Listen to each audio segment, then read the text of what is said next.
Hi guys, this is Manoj here. I'm having around 20 years of industry experience carrying good knowledge in DevOps and cloud and based out of Bangalore, India. So we will understand why DevSecOps, what is DevSecOps, principle of the DevSecOps, advantages of the DevSecOps, and then I'll tell you, okay, implementation of the DevSecOps. So today this session is more of a theoretical point of view important. Okay, so what is the DevSecOps session? DevSecOps is, see, when Dev and Ops teams will be solving their problems. So for example, we were in the waterfall model earlier.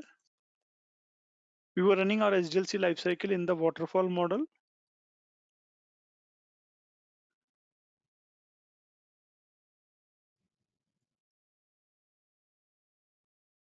What are the phases of SDLC lifecycle? We have run these concepts multiple times. Okay, it's a requirement gathering, it's a design, it's a development, it's deployment, it's a testing and maintenance. This is the SDLC lifecycle. So earlier we were running the SDLC lifecycle in the waterfall model, but waterfall model says you should run this SDLC lifecycle in the ways water flows. Everything is going in a sequence, particular sequence as a whole, okay, which leads to a lot of problems. Okay, what is the problem with the waterfall model? If I run the SDLC lifecycle, we are not getting the feedback on time, not getting the feedback on time. So to overcome the problem, we have come with the methodologies wherein we are not going with the big bang approach, we are going with the simpler approaches, okay? Or maybe we are going with the iterative approaches wherein we are going with incremental approach of developing our modules. Instead of having one SDLC lifecycle, we will have multiple life cycles are there, like requirement gathering, design, development, deployment, testing, and maintenance.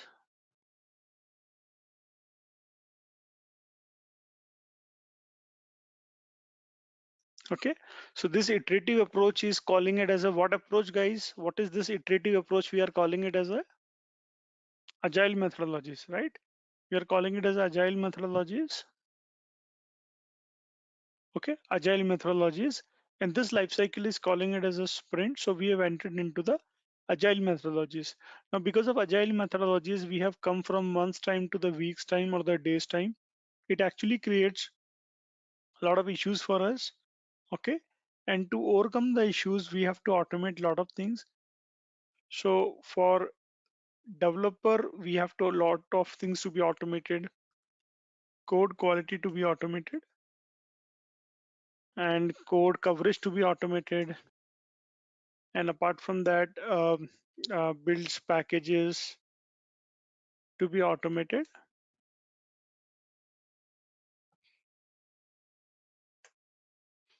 Apart from that, we will have a lot of things to be automated for operations, guys, like deployments has to be automated, testing has to be automated. Okay, environment maintenance has to be automated, environment simulations to be automated. Okay, a lot of things to be automated. Okay, apart from that, we have to participate in automating infra part as well. Infra provisioning or infra automation. Infra provisioning has to be automated. Okay, so this is also one part. And more, apparently, everyone has to work together as a team. Okay, everyone has to work together as a team, as a more collaboration. So this is how we have got to know about the importance of the DevOps. And now we are combining multiple teams in the DevOps, wherein development team is also participating. Okay, operations teams is also participating. Let me make a Venn diagram, guys. Yeah, so we have dev team is also operating. We have ops team which is also operating here. We have testing team is also getting operated here. And underneath we will have our own infrastructure would be there.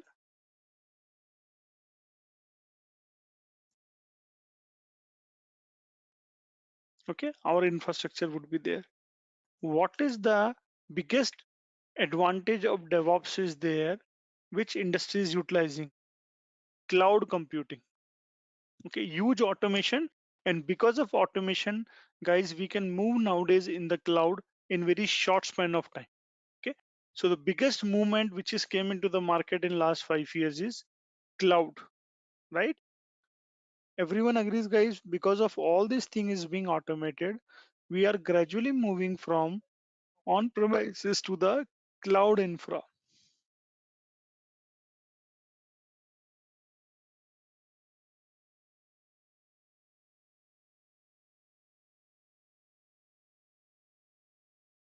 We are moving to the cloud infra, right? Everyone agrees to move on to the cloud infra. Now, guys, when we are moving to the cloud infra, what is the biggest worry which people are facing or which people are experiencing? Security, right? Security is the big concern for everyone to move on to the cloud. Why security is a big concern? Because, guys, we are allowing anyone to access your code.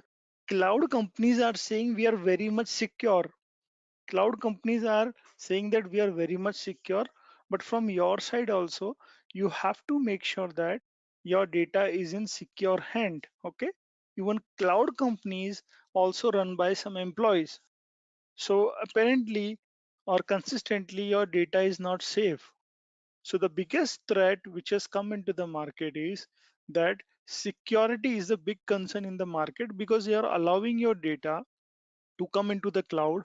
For 2 or 3 decades, this was residing on your on premises or your own data centers. Now you are allowing anyone to access your data. I mean, we understand that AWS is saying we are highly secure, Azure is saying we are highly secure, GCP is saying we are highly secure, but end of the day, they are not that much of secure. So now this is a mindset which we have to change. Then what we have to do? Who is responsible to bring data into the cloud? So guys, DevOps is the guy who is responsible to bring the data in short span of time to the cloud, right? Agrees? Right, guys? DevOps is ensuring to bring data onto the cloud. Everyone agrees, right? So guys, if I will add one guy over here, which is called sec part, security part, will it solve my purpose to bring security at some extent in my solution? If I'll add security in DevOps, what do you think, guys? Again, it's a mindset. DevOps was a mindset. Now security you're adding, that's also a mindset over there, right, guys? So will it help me to gain the confidence of my business and stakeholders that, hey, we are moving on to the cloud, but we are secure, right, guys? So this concept is nothing, but this concept is known as DevSecOps. Okay. So you are reinventing a wheel. It's nothing from DevOps to you are coming to DevSecOps world by adding one more piece inside this, which is calling is as a security. Okay. So we are reinventing the wheel by making these small modifications. Okay. Which is nothing but security. Okay. Before I go to the security world, guys, let's talk here only. See, when a development team is developing the something, what kind of security can be embedded here? In code level, what kind of security can be provided? Your credentials should not be in decrypted form, right? They should be in encrypted form, right, guys? You should not get memory level exceptions, right? So your code should be encrypted to hide the passwords. A lot of encryptions are required. When you go for a testing, what kind of testing will help you to secure your test cycles? Penetration testing. Okay. Penetration testing would be the best candidates. Okay. When you go for the ops part, guys, you are more or less connecting to the infra also. So your infra should be secure. Infra should be secure. Your infra should be secure. Like many services are there which AWS provide, Cognito. I mean, some sort of services are there which makes your infra should be secure. And the pertaining to the infra, whatever applications are running, like containers should be secure. Let's say Kubernetes cycles, they should be secure. Okay. If you have a deployment tools or their hosted solution, configuration management tools, okay, CM should be secure. So what is the net outcome here is, guys, that we should be getting all kind of security testing done wherever it can be. Let's say cloud says I have a firewall is there, but that is internal to the cloud. You don't know in and out of the firewall part. Okay. So better you should save your inner peripheral so that if there is an issue in the outer peripheral, you should able to mitigate that problem. So everywhere, wherever you are utilizing the concept of DevOps should be supplement or complement by security. That is the main idea here. Now I'll walk you through few of the type of security techniques which are available in the market. So guys, first of all, whenever we go for any project, we have to go for one of the security type, which is nothing but ARA testing. ARA testing is nothing but architecture risk analysis technique. Okay, it actually remediates your most of the problems at a early stage of SDLC lifecycle. It actually works on your design level only. So again, this is a part of your development, which is nothing but ARA testing. How an ARA works is it analyzes business context, it creates a threat model, it conducts a risk analysis. So let me walk you through each and every concept. It actually, we conduct interviews with business owners of the system to gather and analyze the information to understand the security risk that impact the business goal of the system. It's nothing but, let's say if I'm getting a requirement from the business, I should talk to the multiple stakeholders and understand what could be risk you are anticipating. Second thing is you create a threat model. I mean, whatever threats you would be gathering, threat be getting from the business, you create a threat model, okay, and make the relationship between that hey, in this scenario that kind of threat would be there, in that scenario you will be having that sort of threat. Based on this threat, we'll be doing a risk analysis. And what is this risk analysis is known attack analysis, system specific analysis, dependencies analysis, okay, and then you should provide the mitigation advice. So this is nothing but, guys, on your architecture level, whatever investigations you can do it, you can do it through ARA technique. Okay, architecture risk analysis, this is the first step of mitigating any security risk. Okay, and this is very at the early stage of SDLC lifecycle. Guys, again, these kind of problems comes on the architecture level. Okay, and this is more of a part of a process here. So we'll discuss a lot of type of security principles, tools, which will make our understanding little more easy. Can you give some examples of the ARA? Okay, so as I told, any point in time when you are going for your risk, I mean, any point in time when you're finalizing your design, that time you have to go with this ARA analysis. And I'm sure in any standard organization, as a CMM level audit, you have to complete your ARA audit, okay, from the proper auditors. In every organization nowadays, there is a security separate unit is there. So guys, all these concepts is nothing but it's a group effort. A DevOps engineer cannot do everything. This has to be planned step by step. Now guys, we have something called SAST testing is there, static application security testing. There is something called SAST testing is also there. There is something called DAST testing is also there.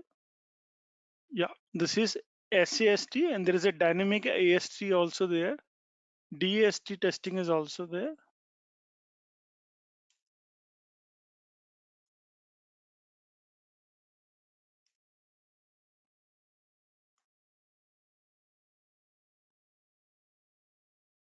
Yeah, so there is a DAST testing is also there.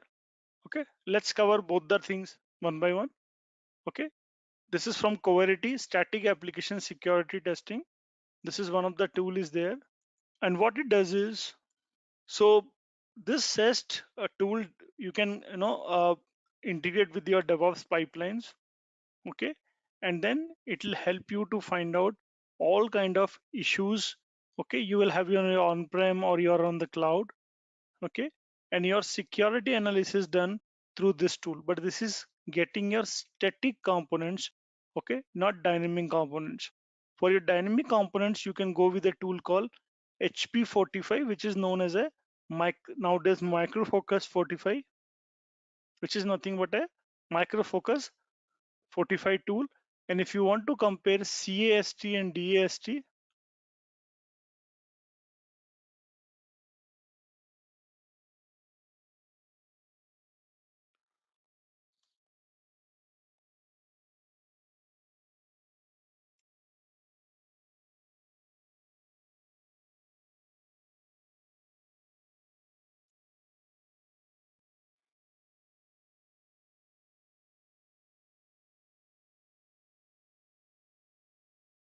guys, 1 minute. I'm getting a correct article because ideally I should have something to show you, but let's see, that is a paid tool, so I cannot get it here. Let me walk through the understanding.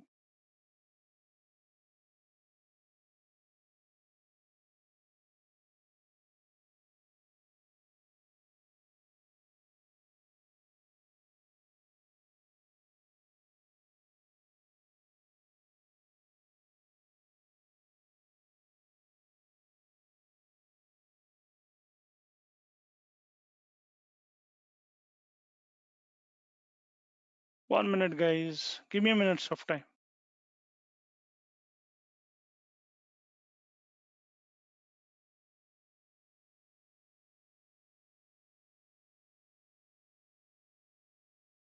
Yeah. SAST and DEST application security testing methodologies are used to find vulnerabilities. Static or SAST is a white box method of testing. Okay. DST is a black box method that examines the application as it's running to find vulnerability that is in attack could be exploited. What is the difference between SAST and DEST? Many organizations wonder about pros and cons of SEST and DEST. DEST are different application approaches with different benefits. So guys, you have to go through this article. This will tell you few more things. I mean, SEST is a white box testing. DEST is a black box testing. It requires a source code. It requires a running code. One finds vulnerability at early stage of the SDLC lifecycle. One found at end of the SDLC lifecycle. Less expensive. One is a more expensive. Cannot discover runtime environment, can discover runtime environment, typically supports all kind of softwares. Okay, one supports only the web applications and web services. SEST and DEST technique complements each other, but both need to carry out comprehensive testing. So guys, net this is there for vulnerable testing. Okay, how you can get out of the vulnerabilities of your product. But what is the difference when to use what? You have to find out here. So let me write down here. If we go for SEST testing, we have to go with Coverity as a tool. If we have to go for DEST, we can go with HP45 as a tool.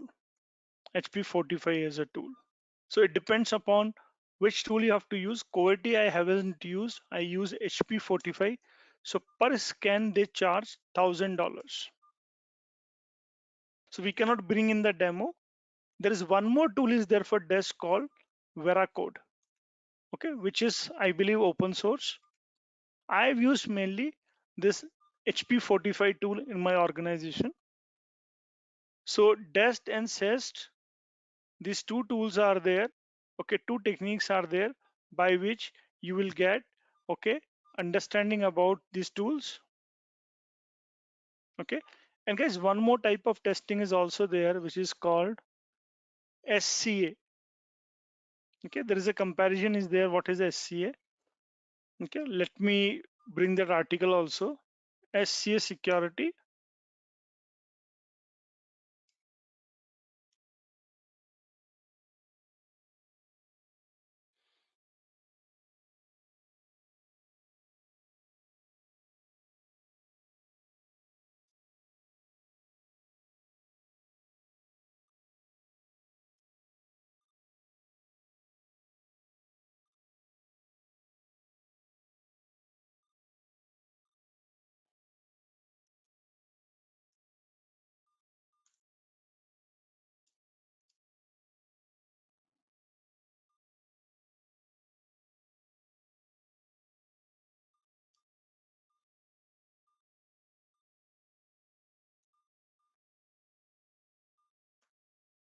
Okay, let's discuss about SCA now. SAST and SCA. Okay, SAST we have seen. So SAST detects vulnerabilities in priorities code, detects vulnerability in open source. So SCA mainly work for open source code. Access to the source code not required because it's open source. In the SAST, it requires your source code. Okay, easier to fix vulnerabilities, complicated remediation process. Because guys, open source, you can easily go and fix the things. It's in more in your hand. Okay, you can get the code. Okay, limited SDLC integration, end-to-end SDLC coverage is there. Okay, high false positive, no false positives, time consuming, no impact on build on repo. Okay, covers a specific security, covers all open source risk and increase agility. So now guys, I'll go to the slides. Okay, I wanted to give you some background. So we have covered one point here, why DevSecOps. Now what is the DevSecOps?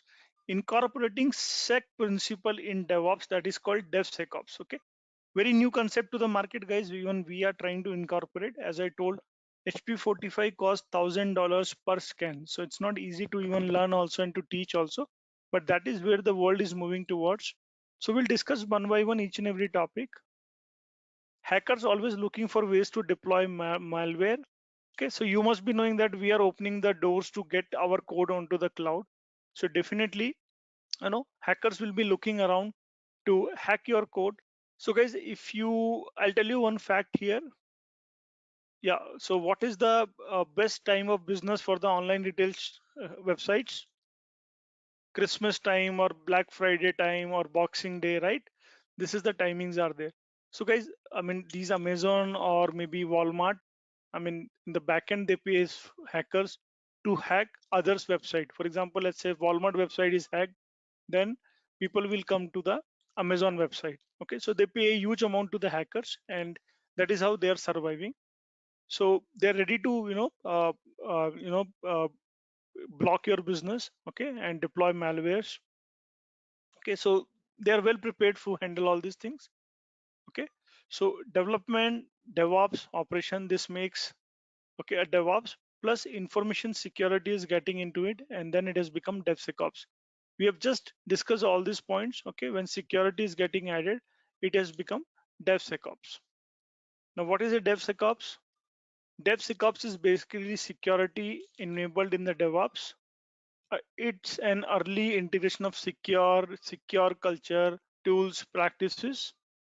So it's nothing, guys. When you are adding security into DevOps, it's DevSecOps. Now, principles of DevOps are positioning. Each security flaw is identified and fixed one at a time. Okay, so like whether it's a development level flaws or deployment level flaws or infra level flaws that should be find out and should be getting fixed. Okay, ruggedness, one's code must withstand critique. Okay, so all the vulnerable things should be identified on time. Drills, red team finds vulnerabilities and use them in the software. Awareness, each source is logged on, no exceptions. Okay, so anything is there which has to be find out on time should be find out on time. Chows, DevOps experts chows to occur. I mean, they are always ready to fix the issues. So these are couple of principles are there. So guys, each and every idea we'll talk about.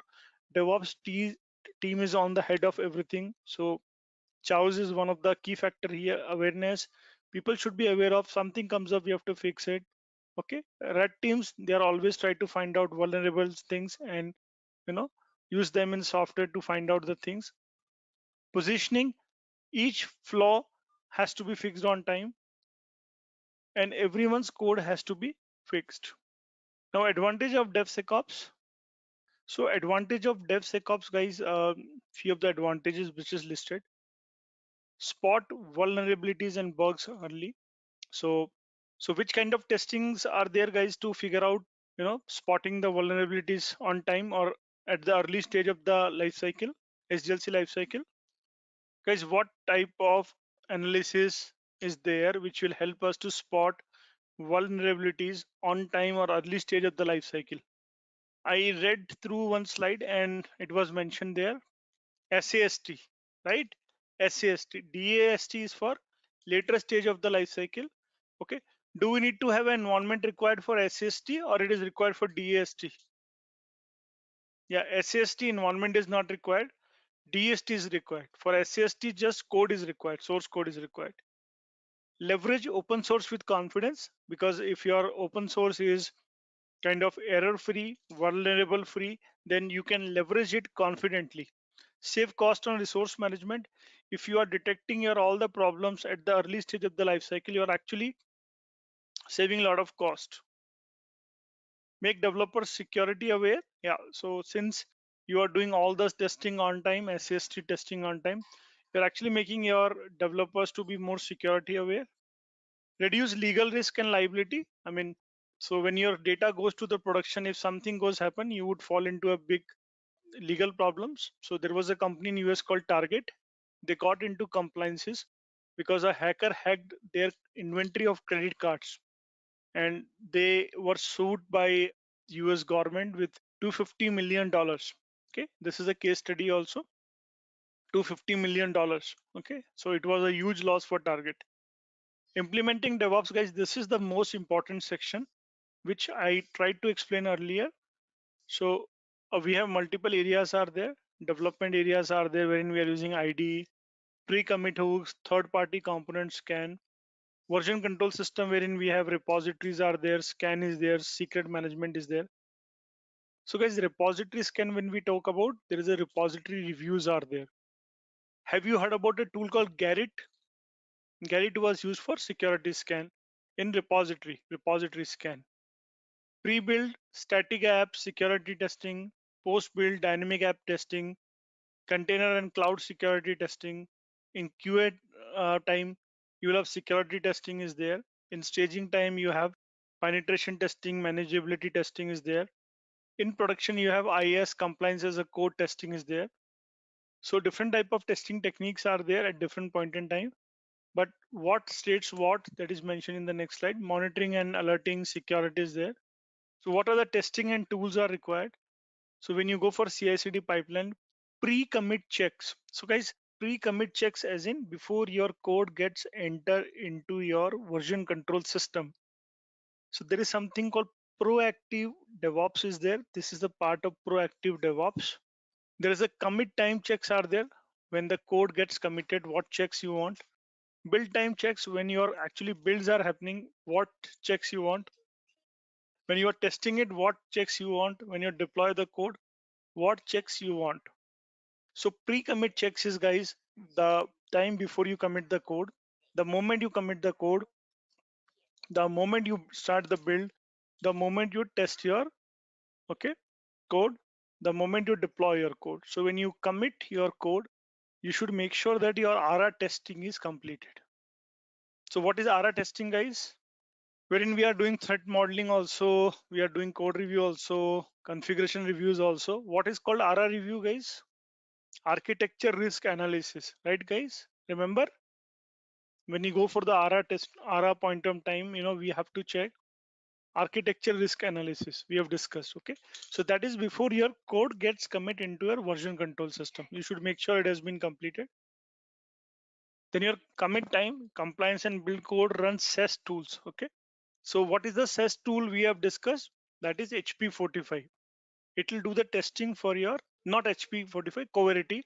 It is the testing for your vulnerables when your source code is there, when it hasn't deployed to your environment.